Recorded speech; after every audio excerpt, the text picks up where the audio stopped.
नमस्कार, मेरा नाम आलोक है, आप लाइव देख रहे हैं। देखिए, बिहार की सियासत में क्या सच में बहुत उथल-पुथल होने वाला है। यूँ तो विधानसभा चुनाव से पहले बड़ा बड़ा उलटफेर जो है वो हर दल में होता है, भगदड़ मचती है। लेकिन आज आपने देखा श्याम रजक आरजेडी के राष्ट्रीय महासचिव जो कि चले गए, उस ओर चले गए। क्यों चले गए? क्योंकि लगता है इधर आरजेडी में तवज्जो नहीं मिला। अभी उस ओर गए नहीं हैं, लेकिन उस ओर चले जाएँगे, जो संकेत मिला है। हमारे साथ बिहार के वरिष्ठ पत्रकार रवि उपाध्याय जी हैं, श्याम रजक। इस ओर से तो आज उन्होंने इस्तीफ़ा दे दिया, चंद लाइनें भी फेसबुक पर लिख दी अपने सोशल मीडिया अकाउंट पर कि आखिर मैं शतरंज का वो मोहरा था। मैं रिश्ते निभाता गया और वो शतरंज की चाल चलते गए। ये इशारा तो सीधा-सीधी आरजेडी पर था। लालू प्रसाद के साथ कुछ दिन पहले वो बैठे हुए थे। कुछ दिन पहले प्रेस कॉन्फ्रेंस में तेजस्वी यादव के ठीक बगल में बैठे हुए थे और अचानक आरजेडी के सभी पदों का त्याग करके श्याम रजक का शांति से बैठ जाना।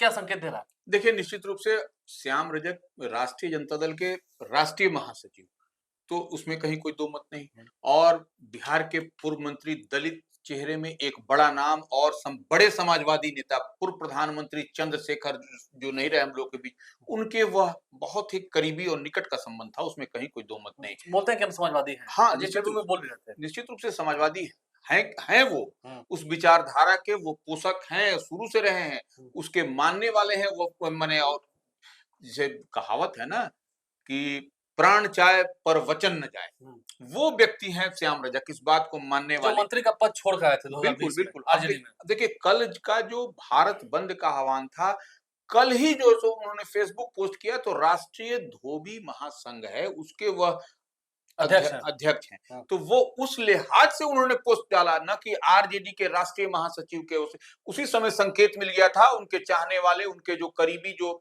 हजारों उनके चाहने वाले हैं, उन लोगों ने ही इशारा कर दिया था कि श्याम रजक अब नहीं रहने वाले हैं। और जिस तरह से आरजेडी के अंदर आप देखिएगा कि जितने बड़े कद के नेता थे, उनको बैठने के लिए भी ठीक नहीं। और तमाम कई जगहों पर कई दफा तो यह भी देखा गया कि आरजेडी के ऑफिस में वो बैठे हुए रहते थे, लेकिन उनको नहीं बुलाया जाता था कोई बड़े-बड़े कार्यक्रम में। तो यह कहीं न कहीं तौहीन, तो देखिए श्याम रजक, आप सब चीज़ से समझौता क्या कर यही सकते बड़ी हैं। वजह है क्या? बिल्कुल, देखिए, ये कई सारे कारण हैं, आप उनको नज़रअंदाज करिएगा, वो बड़े। और देखिए, वो ज़मीनी कार्यकर्ता से वह जो है सो आज इस मुकाम पर पहुँचे थे। हुँ। तो वो किसी के गिफ्ट के तौर पर नहीं गए, जो सोना का चम्मच लेके नहीं आए थे। वो कितने स्ट्रगल से और कितनी कड़ी मेहनत से उन्होंने अपनी लोग मुकाम कहते बनाया। हैं, कई जानने वाले कहते हैं कि पटना के लोहानीपुर में वो रहते थे, बिल्कुल, कितना बिल्कुल। संघर्ष करते थे। एक समय में उनकी दोस्ती रामकृपाल यादव से काफ़ी ज़्यादा थी, उनके साथ रहते थे। जब दोनों राम और श्याम आरजेडी में थे, बिल्कुल, फिर बिल्कुल। श्याम रजक अलग हुए, रामकृपाल यादव भी बाद में अलग हुए। नहीं, नहीं, वो देखिए लालू प्रसाद यादव और राबड़ी देवी को सम्मान करते हैं, राम और उसमें कहीं। श्याम थे, उनकी 2 ताकत बिल्कुल, थे एक बिल्कुल, समय वह। में।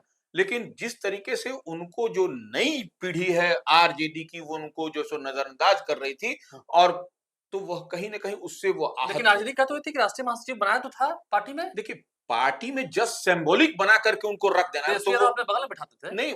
देखिए, सिंबॉलिक बनाए हुए था, वह सिर्फ दिखाने के लिए एक दलित का बड़ा चेहरा मेरे साथ में है। हुँ। लेकिन उनको किसी तरह का कुछ नहीं, कि न काम न ये, सिर्फ बैठा करके रखा गया था। जो अंदर खाने में बात है, इस बात को मानना पड़ेगा। और निश्चित रूप से उनका इस्तेमाल आरजेडी नहीं कर रही थी, इस बात से भी आप इनकार नहीं कर सकते हैं। तो और देखिए, एक बात तो है, जिस तरह से फुलवारी सुरक्षित जो पटना से लगा हुआ इलाका है, हुँ, उसमें बराबर वह जीतते रहे। जी। और फुलवारी की विधायक रहे, विधायक रहे, मंत्री भी रहे, जेडीयू में वह कई दफा उद्योग मंत्री। मंत्री रहे, खाद्य उपभोक्ता मंत्री लालू रहे, प्रसाद ने भी उनको अपने कार्यकाल में ऊर्जा मंत्री बनाया था। ऊर्जा राज्य मंत्री बनाया था। वो इस पेशा नहीं है, वह लालू जी का कार्य। अब जो है सो नया तेवर, नए कलेवर के साथ आरजेडी आई है, उसमें जो है सो उनको कहाँ पर रखा गया था, या किसी से छिपा हुआ नहीं है, पब्लिक डोमेन का चीज है।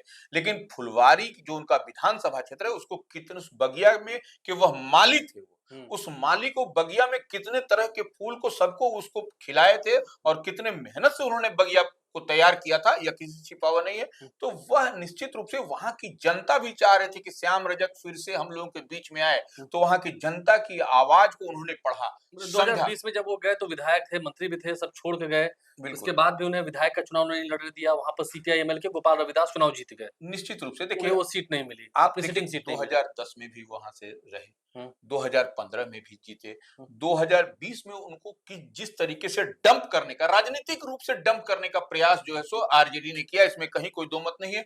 हम आपको दो तीन चीज बता देते हैं कि 2010 में श्याम रजक जेडीयू भाजपा से जब गठबंधन था, अलायंस था, तो 67,390 वोट ला करके वह जीते थे। जीत दर्ज की थी उसमें। हुँ।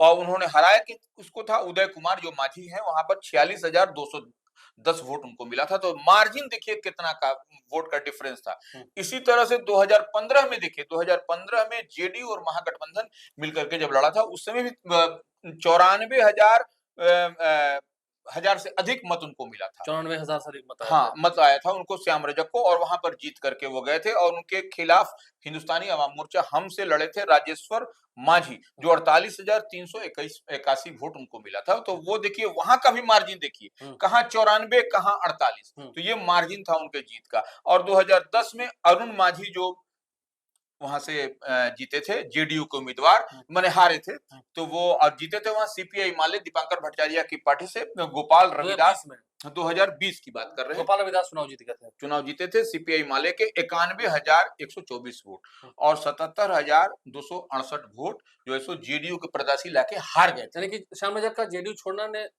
छोड़ना भी, जेडीयू छोड़ देना भी जेडीयू को महँगा पड़ा। निश्चित रूप से जेडीयू भी वहाँ हार गई। निश्चित रूप से जेडीयू वह सीट को रिटेन नहीं कर पाई। हाँ। जो श्याम रजक लगातार जीतते आ रहे थे, वह सीट को जेडीयू उस सीट को नहीं बरकरार रख सकी, फुलवारी सुरक्षित सीट को। तो निश्चित रूप से जेडीयू की नजर, एनडीए की नजर उस सीट पर है, और उस सीट के लिए बहुत सही उम्मीदवार श्याम रजक ही हो सकते हैं, दूसरा कोई क्योंकि नहीं। श्याम रजक ने तो अभी कोई घोषणा नहीं की है कि वो कहाँ जाएँगे। देखिए, घोषणा नहीं की है, लेकिन जिस मन और मिजाज के श्याम रजक हैं, उनको इज्जत, प्रतिष्ठा, मान सम्मान जेडीयू ने, नीतीश कुमार ने उनको दिया है। और देखिए एक बात हम और आपसे आलोक जी कहेंगे, जो बात अशोक चौधरी, जो बिहार सरकार में नीतीश कैबिनेट के बड़े और कद्दावर नेता हैं, नीतीश कुमार के थिंक टैंक जो 2-3-4 लोग हैं उसमें एक हैं, हुँ। तो वो उन्होंने क्या कहा था, वह बाइट भी आप जरा दिखला कुछ दीजिए। दिन पहले ही कहा था, वो हम सुनाते हैं आपको। जब विश्वास मत हासिल करना था आपकी सरकार को, तो कई आरजेडी कांग्रेस के नेताओं ने फिर पाला बदला। अभी और ये संख्या आगे बढ़ेगी क्या? बिल्कुल आगे बढ़ी, बहुत से लोग संपर्क में हैं, क्योंकि मतलब? बहुत से लोग संपर्क में, अब देखिए ना आते हैं, आने आने वाले समय में क्या होता है, बहुत से लोग संपर्क में हैं। आरजेडी कांग्रेस के लोग संपर्क में हैं आप लोग? बिल्कुल संपर्क में है, और भगदड़ है आरजेडी में। आरजेडी में बहुत बड़ा भगदड़ है, आने वाले समय में दिखाई पड़ेगा। अब बहुत जल्द दिखाई पड़ेगा। विधानसभा चुनाव तक कि उससे पहले है? पहले विधानसभा चुनाव तो बहुत है, अभी तो विधानसभा चुनाव में तो लगभग 1 साल है, उसके पहले 2-3 महीने में दिखेगा।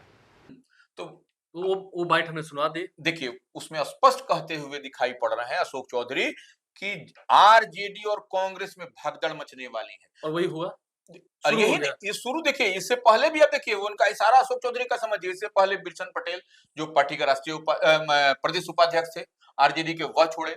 अशफाक करीम, जिनको चुनाव के समय में उन्होंने पाला बदल दिया, तो बुरो ऐसे मंडल भी चले गए थे उधर।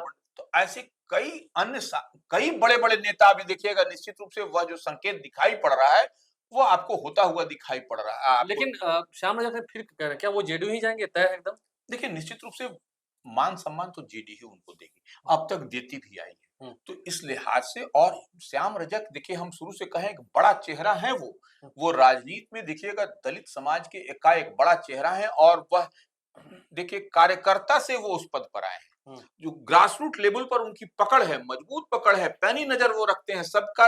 अच्छा, वो कोई जात-पात वो नहीं करते हैं। एक बात तो समझ लीजिए, वो सबकी बात करते हैं। सवर्णों में भी उनको काफ़ी तरजीह मिलती है। सवर्णों में माने हर जात और समाज में उनकी अच्छी पैठ है। जितना वो दलित होते हुए उनकी जो पैठ देखिए, रामविलास पासवान वाली उनकी उनका जो व्यवहार कुशलता है, जो उनकी जो शैली है, कार्यशैली, वो रामविलास पासवान वाली है, इसलिए उनका जो है सो पैठ उनकी है।